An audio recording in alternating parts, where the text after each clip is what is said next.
Yes, I am. You're asking questions. You're on.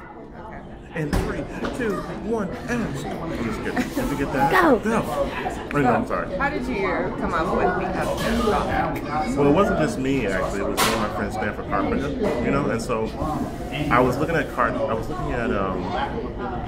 black supernatural like superheroes. I was really interested in the idea of like the black body as an index for other spaces. You know, really inspired by actually that quote that Susanna read is one of my favorite quotes of 11 because it talks about like the black body as a symbolic portal into another world that was created primarily by white people to deal with how they were seeing the black body as this, like I said, it's a gate to like a heterotopic space that they had constructed, you know. And then what ends up happening though is that the space starts to erase the actual person. I'm really interested in that kind of stuff. So I was looking at characters like Cloak from Cloak and Dagger, where he's like an empty, like he is a vessel, he is an open space. Very actually emasculated in a particular way too. And kind of I was reading like Cloak and Dagger as like almost like a eunuch and a princess kind of thing. You know what I'm saying? Because he was a safe black man. He couldn't touch her because in the earlier iterations he was like a ghost. He had to really concentrate to become solid, so he couldn't touch her. But she was always infiltrating him.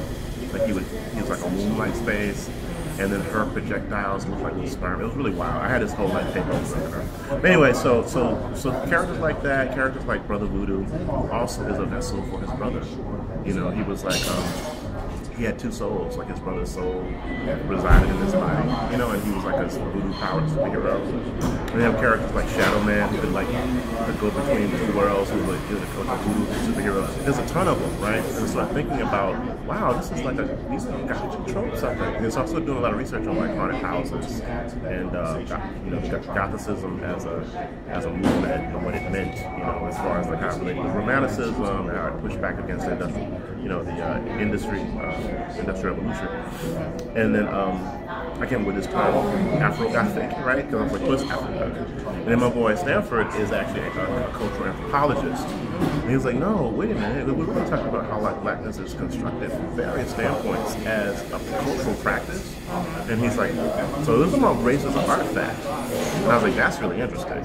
So it becomes an ethnographic study. So, oh, we're going to Ethno-Gothic study. And that's kind of how it's so through these like different kind of portmanteaus and neologisms, we came up with that idea. And then I've been cobbling together, as you can see, maybe a working definition of it, you know, because we just felt that Afrofuturism as a space was not really big enough to really deal with all of the different kinds of nuanced, you know, practices like speculative art, you know. Because people was like, oh, you know, if there's a magician in it and it's black, then it's Afrofuturism. I was like, oh, well, they have like different tropes that are connected to other subgenres that actually function, you know, differently in how some people are thinking about, you know, Afrofuturism. I did really like Derry's initial definition. He started with technology, technoculture, prostheses, you know, and of course, if you rethink technology, that can apply to voodoo and other types of like folkloric technologies, you know, which I kind of think of them as these days.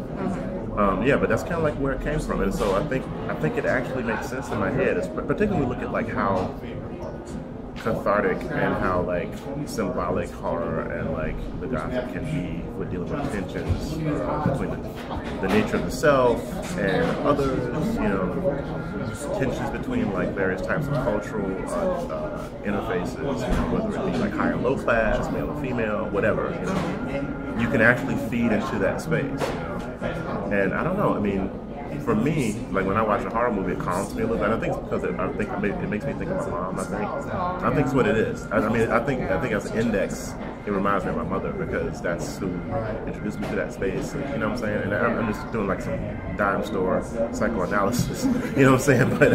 But yeah, but I think that a lot of people, and people have talked about this, like folks who are really into horror or like horror or like people that are really chill, really liberal, open people, you know, who are not really violent at all. And actually, when I see actual violence, it sickens me. It makes me, it's repulsive me. You know what I'm saying? Like when I actually see violence, it's such a difference, you know, as far as like the construction of this imagined horror, Right. as opposed to the real horror, which really terrifies you, you know, which is visceral and fucked up, you know. So yeah, that's what I'm thinking about. That's kind of what I've been wrestling with, and so I've seen my works. I mean, I do make like science fiction stuff. We're going to talk about the Cybertrap today, but it's dystopian science fiction. You know, the Cybertrap is a construction, something that we're kind of cobbling away on right now. But a lot of my own work has been circling back to like this Gothic space and back here to Mississippi and to these ghost stories and hates and boo hags and flat eyes, you know, all this kind of stuff.